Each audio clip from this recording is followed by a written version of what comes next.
Bonjour et bienvenue sur Masque et Bergamasque. Dans cette première vidéo, nous allons juger l'action des présidents de la Ve République. Il y a eu 8 présidents depuis 1958.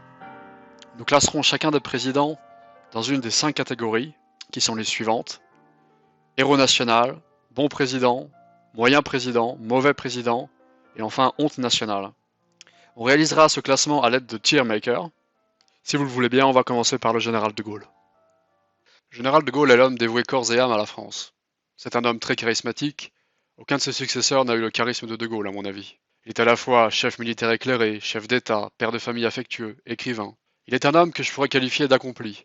Sa personnalité présentant le caractère dur, nécessaire à une carrière dans l'armée, mais elle présente aussi un caractère très humain, sensible à la condition humaine. La ligne directrice de son action au sommet de l'État est, me semble-t-il, d'avoir une France indépendante, notamment vis-à-vis des États-Unis. Il a par exemple retiré la France du commandement militaire intégré de l'OTAN, ce qui signifie qu'il ne pouvait plus y avoir de base militaire américaine en France. Il a défendu très ardemment l'arme nucléaire française, seul moyen de garantir une souveraineté réelle en matière de sécurité. Il était très opposé à l'idée d'une Europe supranationale. Son action n'a néanmoins pas toujours été irréprochable, notamment sa gestion du conflit algérien.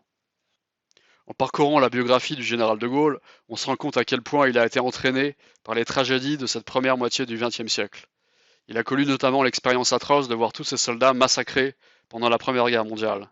Seul rescapé, il fut prisonnier de guerre en Allemagne, envoyé d'un camp à l'autre. Le général de Gaulle constitue le lien nécessaire entre les générations, celui qui rappelle aux générations de l'après-guerre que le monde de paix et de prospérité dans lequel ces dernières générations évoluent n'est pas tombé du ciel.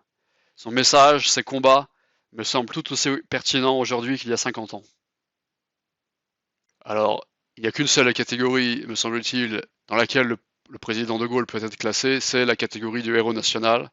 Le choix est évident pour moi. S'il y a bien un président qui mérite d'appartenir à cette catégorie, c'est bien lui. Nous allons donc passer maintenant à la présidence de Georges Pompidou. Georges Pompidou avait été le premier ministre du général de Gaulle entre 1962 et 1968. Sa présidence débute en 1969 et se termine tragiquement par sa mort en 1974.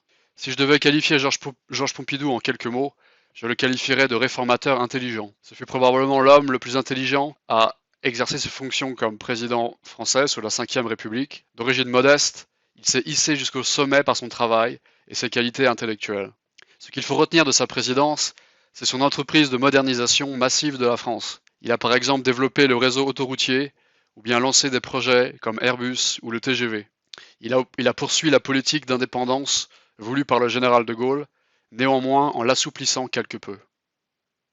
Alors Georges Pompidou n'a pas la même aura que le général de Gaulle. Ceci dit, il a été un excellent président et je pense qu'il appartient à la catégorie des bons présidents. Ça ne fait aucun doute. On va maintenant aborder la présidence de Valéry Giscard d'Estaing. Il est le 3e président de la Ve République. Il est investi en 1974 à seulement 48 ans. Il restera au pouvoir un mandat, ayant perdu sa réélection face à François Mitterrand. Je qualifierais Giscard d'Estaing de technocrate naïf. Son action dans le domaine économique et visant à poursuivre la modernisation de la France a été bénéfique. Le principal reproche que je peux lui faire, c'est sa volonté d'étendre cette modernisation à la société française elle-même, comme si renouveler les mœurs françaises était la même chose que de construire des lignes TGV. L'abaissement de la majorité civile à 18 ans, la dépénalisation de l'IVG ont été mises en place lors de son mandat. Il a compris, alors qu'il exerçait ses fonctions, le danger que représente l'immigration massive pour la France. Il tenta alors de limiter le regroupement familial ou d'expulser les immigrés d'origine nord-africaine, mais il a dû y renoncer sous la pression de la République des juges. Le 21 septembre 1991, il déclare dans un article du Figaro intitulé « Immigration ou invasion » le type de problème actuel auquel nous aurons à faire face se déplace de celui de l'immigration vers celui de l'invasion. Valéry Giscard d'Estaing aura donc compris trop tard les dangers auxquels la France est confrontée. Je pense néanmoins qu'il peut être mis dans la catégorie des présidents moyens. Il n'a certainement pas été un bon président. On pourrait éventuellement le mettre dans la catégorie des mauvais présidents, mais le fait qu'il soit intelligent et qu'il avait des intentions qui étaient bonnes, le sauve et de justesse, je le mets dans cette catégorie. On va maintenant parler de la présidence de François Mitterrand. Après avoir été dans l'opposition pendant 20 ans, François Mitterrand accède finalement à la présidence en 1981. Il exercera 2 mandats jusqu'en 1995, ayant été le président de la Ve République le plus longtemps en exercice. Mitterrand est évidemment intelligent et charismatique, comme le petit extrait d'interview précédent le montre. Il excelle dans la manipulation, la dissimulation. On le surnomme le Sphinx. Il réussit par exemple à cacher son cancer pendant tout son mandat, cancer diagnostiqué lors de sa prise de fonction en 1981. Mitterrand est aussi particulièrement hypocrite.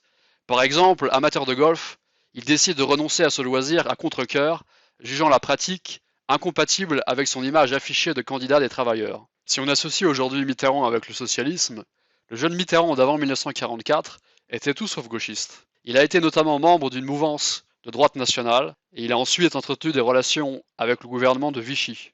Sur le plan économique, ses mandats auront été une catastrophe pour la France. Explosion de la dette nationale, explosion du chômage.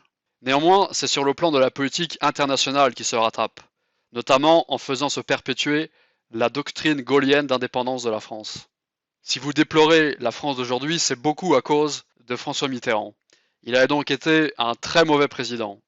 Néanmoins, je ne pense pas qu'on peut le considérer comme une honte nationale, dans la mesure où il était intelligent et finalement, il a repris l'idée d'indépendance de la France voulue par le général de Gaulle. Donc c'est pour cela que je le classerai dans la catégorie de mauvais président. On va passer maintenant à la présidence de Jacques Chirac. Chirac accède à la présidence en 1995 et exercera 2 mandats jusqu'en 2007, de respectivement 7 et 5 ans, puisqu'elle a instauré le quinquennat. Parmi les actions principales de ces mandats, on retiendra la suppression du service militaire, qui représentait, me semble-t-il, une des dernières institutions capables de rassembler des Français de plus en plus communautarisés. En matière de politique économique, il n'y a pas eu de réelle rupture avec le gouvernement socialiste précédent. C'est pourtant ce qu'aurait justifié la situation de la France. Le chômage et la fiscalité n'ont pas baissé. En matière de politique étrangère, on ne peut que louer la décision de ne pas engager la France dans la guerre en Irak. Pour autant, Jacques Chirac n'est pas adepte du gaullisme, il devient plutôt européiste, pensant qu'à terme la France sera mieux dirigée par des technocrates bruxellois. Le reproche majeur qu'on peut lui faire, c'est d'avoir été un gestionnaire sans réelle conviction, comme une coquille vide. Il a d'ailleurs changé d'orientation politique lors de son parcours, commençant à gauche pour ensuite aller vers le gaullisme, probablement par calcul politique. On le surnomme d'ailleurs la girouette, ou bien le caméléon. Par ailleurs, Chirac n'a pas vraiment gagné en sagesse avec l'âge. Il n'a pas bien vieilli. Vous l'avez compris, je pense que Jacques Chirac n'a pas été un bon président. La situation de la France après les mandats socialistes de Mitterrand aurait justifié une réaction très forte. Malheureusement, elle n'a pas eu lieu et la France a surtout beaucoup perdu de temps durant cette période. Donc, je vais mettre Jacques Chirac dans la catégorie des mauvais présidents, avec Mitterrand justement. On va passer à la présidence de Nicolas Sarkozy. L'éternel second de Chirac, Sarkozy prend sa revanche sur ce dernier et se fait élire en 2007. Il restera à l'Élysée jusqu'en 2012.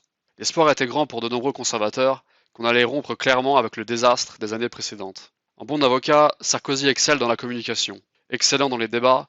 Le problème est que Sarkozy ne traduit que partiellement les discours prononcés par des actions concrètes.